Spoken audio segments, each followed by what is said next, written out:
Republicans have been trying to repeal the estate tax for 35 years. For 35 years, they did not want this any longer. They've called it the death tax. But for some reason, they didn't try to do it in this latest bill. They didn't put it into the big, beautiful bill. Why? Joining us now, Boston College Law School professor Ray Madoff, who specializes in the areas of inheritance law, trusts, and estates. She's also the author of the upcoming book, The Second Estate: How the Tax Code Made an American Aristocracy. Ray, really good to have you. The death tax, Republicans hate it. Why didn't they try to repeal it in this bill? Yeah, thanks so much. It's wonderful to be here. Isn't that an interesting question?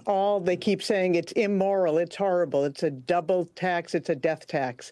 And the reason is they don't need to seek actual repeal because they have already achieved virtual repeal through basically congressional inaction that has occurred over the past 35 years. Explain that to me.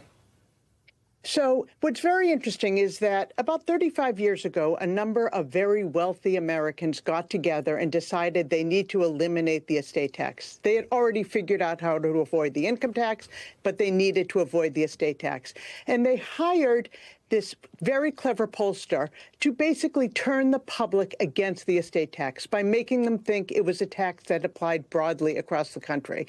And the effect was very significant, because what happened is that since 1990, Congress has not taken a single step to close any loopholes. As a result, there has been a flourishing of loopholes that have essentially made the estate tax optional.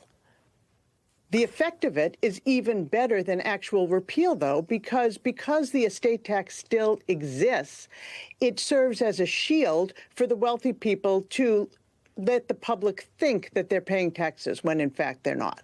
So how much money would the American public make if the estate tax were actually enforced?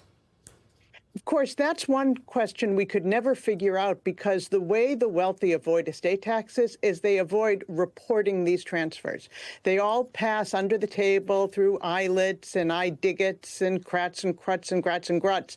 And none of these are reported to the public. They're all reported as zero-value gifts, but somehow reemerge as enormous wealth. But we can see how much is actually at stake when we look at the wealth of the wealthiest Americans, which today is $50 trillion. That's about 10 times our total federal operating budget in the country.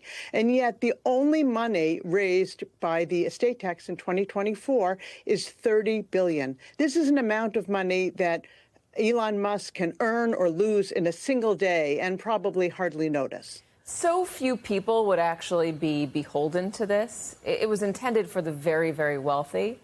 Yes. But Republicans were able to rebrand it as something that would affect anybody. Anybody who died would be subject to this, and the family would be bankrupted. Yes, there was it was a very powerful campaign, one of the most effective campaigns in political history.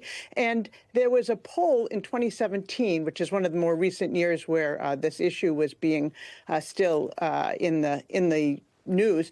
And at that time, 67% of Americans believed that the estate tax applied to the poor and middle class, even though the estate tax only applies to less than 1/10% of the public. 99.9% of Americans were exempt from tax.